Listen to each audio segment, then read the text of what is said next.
second problem with affix identification. So let's go back to the beginning of the lesson.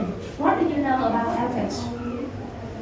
Put it simply, an affix it must be a vowel morpheme attached to a base, right? And you have looked at the difference between a vowel morpheme and a free morpheme, right? And now we will explore the second problem, which is the difference between a base and an affix. And at the beginning of the lesson, Ms. Huỳnh has told you that if you want to identify the difference between a base and an affix, you have to look deeper at the meaning. Right? If you just look at the form, it is not always possible to identify the difference between the two. So, how are they different from each other? Right, that is the second problem that we will clarify. So a base is also known as a vowel root. What does that mean in Vietnamese? A vowel root.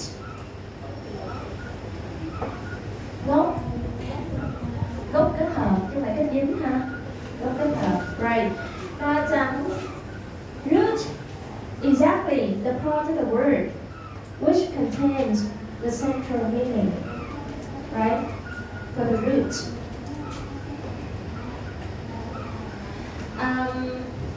If we look at the form, they are just the same because the vowel root and the affix are obligatorily bound.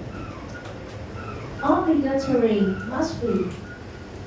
Right, so that means the vowel root and the affix must always be hyphenated.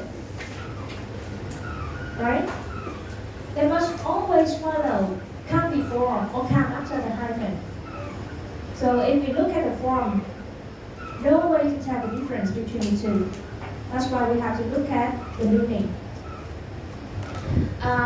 Which element holds the central meaning will be the vowel root or the base, right? And the element with the additional meaning will be the affix, right?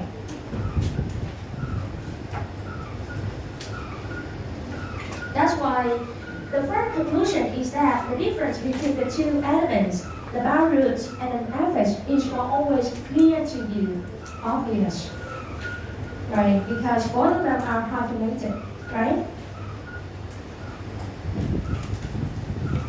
Once again, we revisit the definition of the root. The root is the central meaningful element of a word to which affixes can attach. So, you need to find this definition in your course book and you may want to highlight it, right? Highlight again and again and you will remember the term and the definition.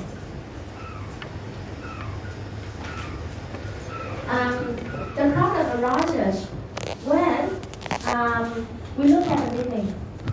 Which meaning is central? Which meaning is the most important? And which meaning is not the most important? Which meaning is just additional? And if you can answer this question, you can identify which is the root and which isn't. Rõ không? Tức là ở cái vấn đề ở đây là nếu chúng ta chỉ nhìn vào hình thức và không phân biệt được giữa root là gì và affix, bởi vì cả hai lúc nào cũng phải có cái đi kèm hyphen, được chưa? Rồi, như vậy là phải căn cứ vào cái nghĩa. Vậy thì làm sao để xác định được nghĩa nào là nghĩa trung tâm, nghĩa nào là nghĩa không trung tâm? Mặc dù biết mà nghĩa trung tâm chắc chắn cái đó là root và nghĩa không trung tâm thì chắc chắn cái đó là gì? Affix, nhưng làm sao để biết? Okay, so this is let's say a kind of furniture, right? A piece of furniture. Which one do you like? Which one do you prefer? The left one or the right one? The right one? Okay. Why? Because it looks bigger. It looks more. Yeah, you're right. Maybe the right one is more attractive to you. Why? Yes, it looks new. Right. The other is just like something from your grandparents' house. Right? But actually, which one is more valuable? The left. Okay, so the left side piece of furniture is a classical piece of furniture. On the other hand, this one is a neoclassical. Neoclassical. That means it looks old on the surface, but actually it is very new. You understand? Between the difference between classical and neoclassical? Right, this is very new and the other is old, although they look the same. Right, they look equally old. Actually, the other is truly old. So, with that difference between the word classical and neoclassical, now we will look at the difference between central meaning, the root, and non-central meaning, the affect. Vậy thì ở đây là cô dùng hai cái hình ảnh này để đưa chúng ta tới nói về cái nghĩa trung tâm là gắn liền với root và cái nghĩa không phải là yếu tố chính gắn liền với affect. Cả hai đều là đồ cổ, có vẻ là đồ cổ, nhưng cái này chúng ta gọi là classic, được chưa? Đồ cổ thật. Và cái này là neo, neo, giả cổ thôi, tân cổ điển, được chưa? Tức là nó chỉ bắt chước về kiểu dáng, chứ còn thực sự là mới đóng. Right. So that word neoclassical is used to describe this pen.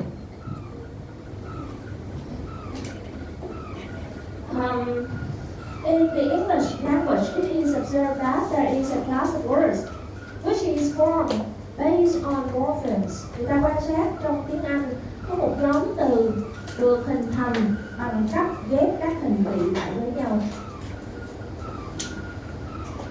Ghép các hình vị lại với nhau. So, this is the definition of neoclassical elements. Neoclassical elements are the lexemes, originally borrowed from Latin or Greek, but their combinations are of modern origin. So, put it simply, neoclassical elements are just neoclassical words. Rõ chưa? Bạn khỏi gọi nó là yếu tố gì hết, bạn cứ gọi nó là từ giả cổ đi. Ha, rồi, và ta còn nhớ cái định nghĩa này là gì không? Lexeme. Lexeme is the abstract unit of lexicology. And where is it held? Where is it kept? In the speakers. What is the word for that? Mind. In the speaker's mental lexicon. Okay. So it is just an abstract unit. Right. Vậy cái đơn vị của ngôn từ mượn học chính là từ lexeme, and there is no database equivalent for that. So we have just to go with it, lexemes. Như vậy từ giả cổ là những từ morpheme của nó là có nguồn gốc từ tiếng Latin và Hy Lạp, được chưa? Tức là nó là root trong tiếng Latin và Hy Lạp. Nhưng khi nó đi vào tiếng Anh thì nó lại cách kết hợp của nó là theo tiếng gì? Theo tiếng Anh, được chưa? Còn cách kết hợp của tiếng Latin và Hy Lạp là con root và affect. Tức là con chính là gì? Phụ nó có thể đứng trước hoặc đứng sau. Còn bây giờ theo tiếng Anh, mặc dù cả hai đứa root, hai đứa đi chung với nhau luôn. Đó. Hoặc là cả hai đứa đều là prefix, hoặc là một đứa prefix, một đứa suffix, hai đứa đi chung với nhau luôn. Chứ không có cái gì là chính, cái gì là phụ hết. Đó chưa? Thì đó là một cái kiểu kết hợp mới chỉ có tiếng Anh mới dùng. Mặc dù cái nguồn gốc của hai đứa này là classical language, nó là ngôn ngữ cổ, nhưng mà cách dùng của nó thì lại là mới. Thành ra tên gọi của nó là neoclassical elements, neoclassical words từ giả cổ, được chưa? Tân cổ điển đó các bạn. Nó chỉ cổ điển của nguồn gốc thôi. Okay. Now you have a set of data to illustrate the point. So what is biochemistry? Passion. Okay, which is a field of study at university. And how about biorhythm? Biorhythm, nhịp điệu sinh học, nhịp điệu sinh học. Right, the clock of your body. And biowarfare,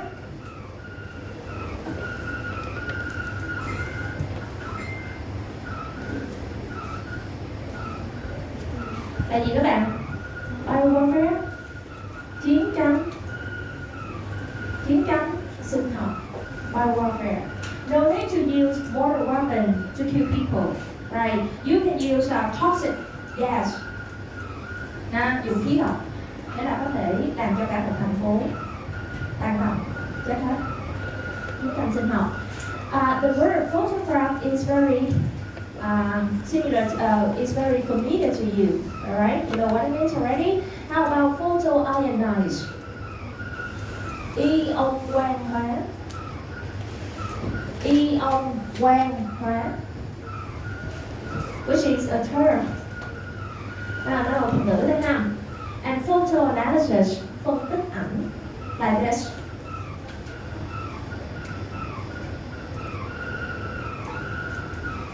Okay, photo analysis, right? So experts of photo analysis look at photographs of different people and identify their facial expressions. Phân tích ảnh.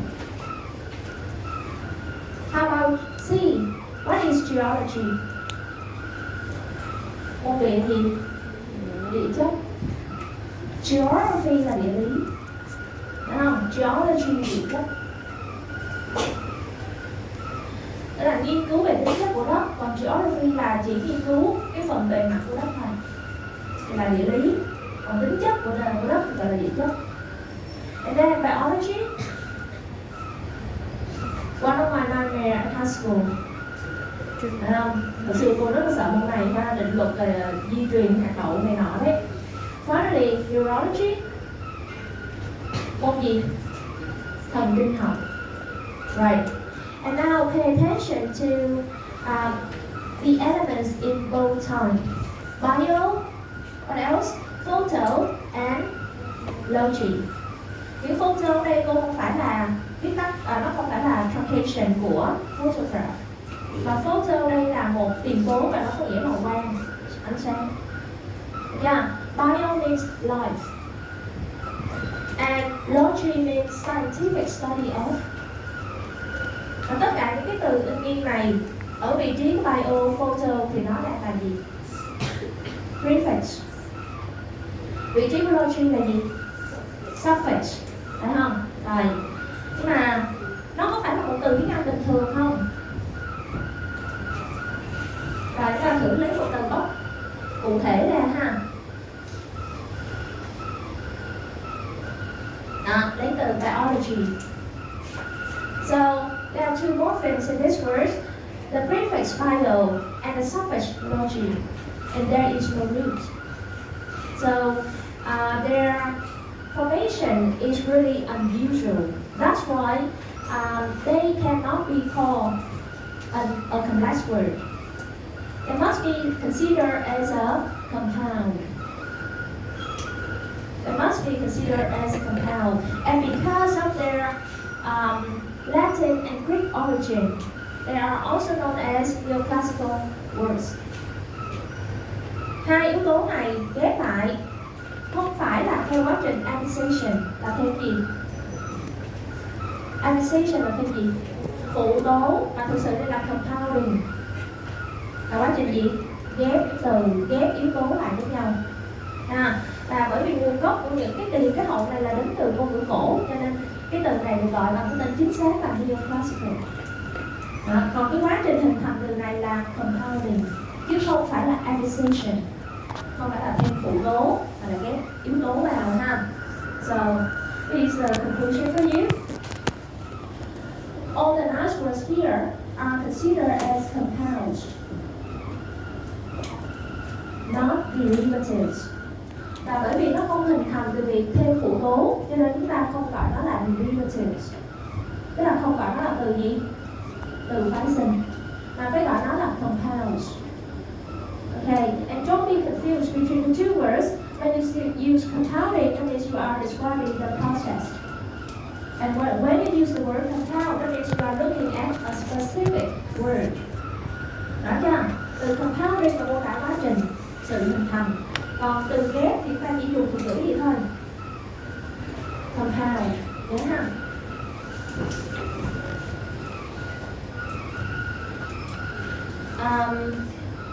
Okay. Now let's make a comparison between native compounds and neoclassical elements. That means neoclassical compounds. Giờ ta thử so sánh những cái từ ghép mà yếu tố ghép của nó là đến từ tiếng Anh và những cái từ ghép mà yếu tố ghép là đến từ ngôn ngữ cổ. Ta thấy cái sự khác biệt gì không? So you have blackboard, kitchen, university campus are compound words whose elements come from the English language. So what is a blackboard? A kind of board used in the classroom. A kitchen sink, a kind of sink, right? Used in the kitchen. Đây không phải là cái bồn rửa mặt, phải không? Là bồn rửa chén. And a kind of campus at the university, khuôn viên trường đại học. So you have the same explanation for the meaning of these neoclassical compounds. Biochemistry, a kind of chemistry. A kind of reason, a kind of warfare. Hình ảnh của gì đây? Chiến tranh sinh học. Như vậy thì nó có cách dùng giống hệt như những từ ghép trong tiếng Anh hiện đại. Đó chưa? Và mối quan hệ giữa black và board không phải là phái sinh mà là compounding. Cho nên là chúng ta cũng nói đây là compounds, chứ không phải là derivative, không phải là từ phái sinh. Xong chưa? Okay. So once again, neoclassical forms. Vậy thì forms đây ta cũng có thể hiểu đó là words, là những cái dạng từ ghép mà yếu tố cấu thành của nó không phải là của tiếng gì? Non-native, that means non-English. Không phải là nguồn gốc của tiếng Anh, không phải từ bản ngữ của tiếng Anh. They are borrowed from Latin, they are borrowed from Greek. And one thing which is different from the native compound, they must always be hyphenated. Right chưa? Nếu như từ ghép tiếng Anh bình thường không cần hyphen, thì từ ghép của những cái từ, của những yếu tố mà có nguồn gốc từ tiếng Latin và tiếng Hy Lạp lúc nào cũng cần obligatory compound. Nghĩa là gì? Obligatory, bắt buộc, được chưa? Hay nói cách khác là hyphenated.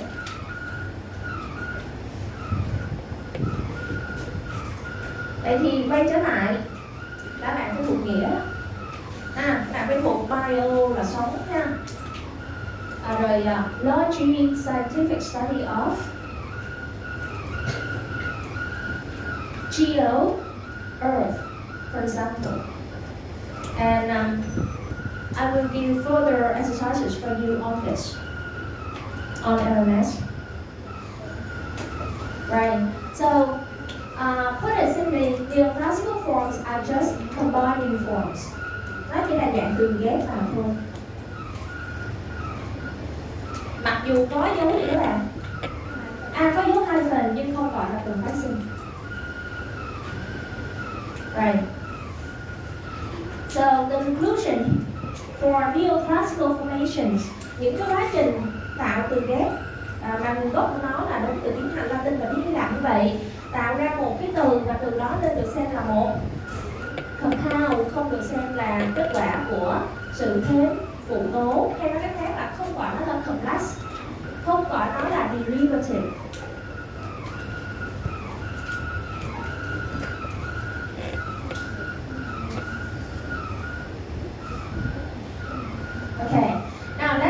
to the summary on page 74 for 4.1, và đây cũng là cái phần kết thúc của đối thức 1 các bạn. Sau khi chúng ta đã nhìn vào sự khác biệt giữa gốc và affix đó, thì chúng ta có những kết luận như sau. The difference between affixes and non-affixational morphemes. Non-affixational morphemes is just another name for the root. Không phải lúc nào cũng clear to see, simple, straightforward, rõ ràng dễ hiểu.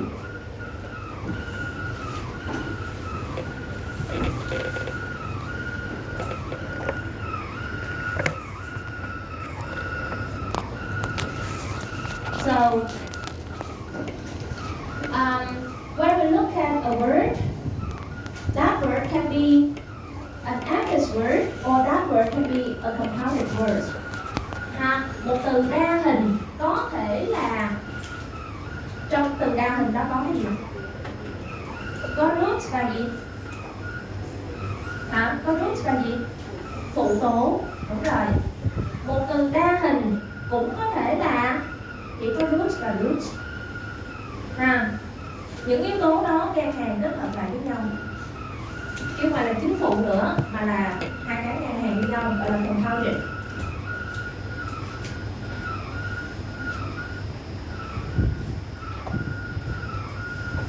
Okay, so that's the end of 4.1, and now we will move on to the next part of the lesson. So there are 4 parts in this lesson, right? 4.1 is one of the important areas for you to focus on.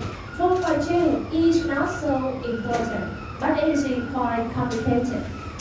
Cô không có bắt buộc em học cái phần này, lý do là bởi vì nó rất phức tạp. Nhưng mà chúng ta vẫn phải xem qua, bởi vì nó là cái nhịp cầu để dẫn đến cái phần chính là những cái phụ tố thông dụng trong tiếng Anh. So, how to investigate affixes. Cách khảo sát phụ tố là như thế nào? To investigate, điều tra. How to study, how to explore, how to learn about affixes. And the focus of this part is about the methodology. Nói về cái phương pháp khảo sát phụ tố. Researchers have to use large dictionaries and computerized cobbler. Tài nguyên ngôn ngữ, cobbler. Tài nguyên ngôn ngữ. Language resources. And the language resources are computerized. Và nó đã được số hóa hết. Nó đã được vi tính hóa hết. Để cho người ta dễ hình dung. In other words, they use paper-based and computer-based tools. Đó chưa? Tức là họ dùng những công cụ giấy cũng có, mà gì cũng có nữa. Computer-based, máy tính dùng. Kết hợp technology and tradition. So, these are the 2 important tools for researchers to identify, to investigate the characteristics of derived words and affixes in English. Đây là 2 công cụ chính để cho các nhà nghiên cứu tìm hiểu đặc điểm. Property means characteristics. Đặc điểm của các từ phái sinh và phụ tố trong tiếng Anh.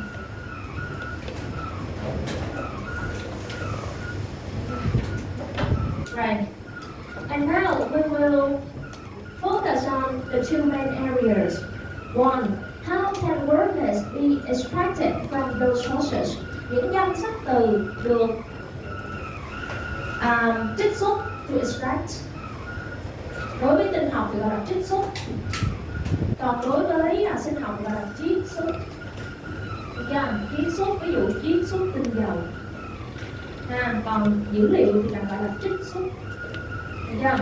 Những danh sách từ được trích xuất từ cái nguồn mà cô màu vàng bằng cách nào? Methodology. Trích xuất bằng cách nào? The other area, what problems can be encountered during the process of investigating derived words and affixes? What are the challenges? Và trong quá trình nghiên cứu đó thì người ta gặp phải những vấn đề gì? Để thấy phụ tố trong tiếng Anh nó rất là nhức đầu. Và cô có thể chia sẻ các bạn là cái gì nhức đầu thì trước mắt mình rất thuộc cái là chưa?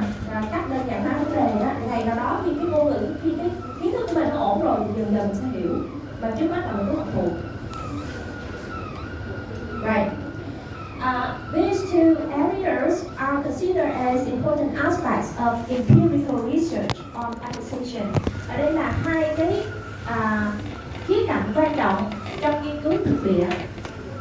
Empirical, nghiên cứu thực địa tức là nghiên cứu thực tế đó, không phải là nghiên cứu lý thuyết. Empirical research, nghiên cứu thực địa về sự thêm phụ tố. Dùng cái gì để nghiên cứu và gặp phải vấn đề gì? Lấy dữ liệu bằng cách nào? Ok. Trả lời cho câu hỏi thứ nhất. How can word list đưa ra những danh sách từ các cuộc đó bằng cách nào? Rồi, thì bây giờ các bạn làm quen với một cái khái niệm từ điển mới, the reverse dictionaries, từ điển ngược. Các bạn có cái chữ rev là turn back, lùi đó, được chưa? Từ điển ngược. So this is the Oxford Reverse Dictionary. It is the simplest and quite traditional kind of database. Cái cơ sở dữ liệu đến từ điển ngược thì được xem là rất là đơn giản và traditional, very common. Đây là cái cách nghiên cứu cổ xưa nhất, paper-based, dựa vào từ điển giấy.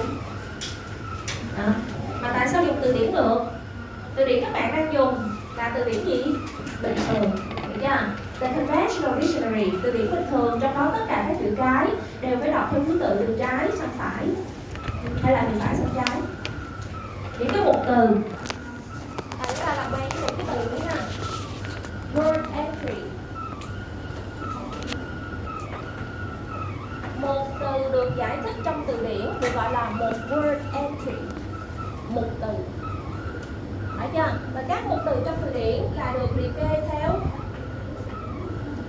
they are arranged in the alphabetical order. Phải không? Những cái mục từ đó được sắp xếp theo trật tự chữ cái. Rồi, đó, từ điển này được gọi là conventional dictionary, từ điển theo quy ước. Và các bạn sẽ theo thứ tự chữ cái, có nghĩa là từ trái sang phải, từ trên xuống dưới. Đó chưa? Còn bây giờ reverse dictionary, từ điển ngược, có nghĩa là trật tự các bạn không có sai. Và bạn sẽ dùng một trật tự khác. Trật tự nó như thế này. Listeners, từ điển ngược, liệt kê các từ cũng theo thứ tự chữ cái của chính tả các ký cái từ đó, nhưng mà theo trật tự right to left. Và vẫn là trên xuống dưới, nhưng mà right to left. Okay. Now take an example. If you look them up in a conventional dictionary, which word will come first? Fudge or sofa? Which word will come first in the alphabetical order? Sofa. Which word will come first if you look them up in a conventional dictionary? Fudge, because the letter F comes before the letter S. Phải không? Từ điển bình thường là cái chữ này cần tra trước, rồi mới đến chữ này gần cuối của từ điển rồi. However, in the reverse dictionary, words ending in A come first. Those ending in Z come last. Như vậy trong từ điển ngược, từ nào là được nói trước? Sofa. Được chưa? Bởi vì nó có chữ A đầu tiên. Và first lại được nói sau, bởi vì nó lại có chữ Z, chữ Z đầu tiên. Đó, người ta cứ xếp là từ phải ra trái như vậy, gọi là từ điển ngược. Người ta dùng từ điển ngược để nghiên cứu một hậu tố rất là hữu ích. Bởi vì hậu tố thì luôn đứng ở đâu? Đứng cuối từ. So, reverse dictionaries are considered to be very convenient for surface studies. Còn nếu bạn nghiên cứu cái gì các bạn? Tiền tố thì cần từ điển xuôi. Conventional dictionaries, và cái quy mô của nó phải chắc chắn không phải là từ điển bỏ túi rồi, phải không? Unabridged dictionary cũng dày. Right. An example of reverse dictionary is composed by Wolfman, published in 1999, which is considered to be the most convenient for morphological research. Cái phiên bản này được xem là phiên bản từ điển ngược hữu ích nhất để nghiên cứu hình vị, đặc biệt là nghiên cứu hậu tố. Và tác giả của từ điển ngược này đã group, tức là list, phân nhóm các từ dựa theo hai tiêu chí. Thứ nhất là gì? Pronunciation, giống như từ điển xuôi, và thứ hai là dựa vào cấu trúc hình vị. Từ phải qua trái, cấu trúc hình vị. For example, if you want a list of derivers ending with the suffix -ion, nếu các bạn cần một cái danh sách từ phái sinh tận cùng là hậu tố gì? -ion, được chưa? Thì ông gom sẵn tất cả những cái danh từ phái sinh tận cùng là -ion trong một cái tiểu nhóm subsection. Sub means smaller, section means parts. Ông gom sẵn trong một tiểu nhóm. Và trong cái nhóm đó đảm bảo là từ nào cũng tận cùng là hậu tố -ion, không có từ nào khác thêm vô hết. Có nghĩa là có sinh tử xuất hiện trong từ đó. Và sao câu hỏi có sinh tử? Bởi vì ba chữ cái cuối của sinh tử là gì? ION.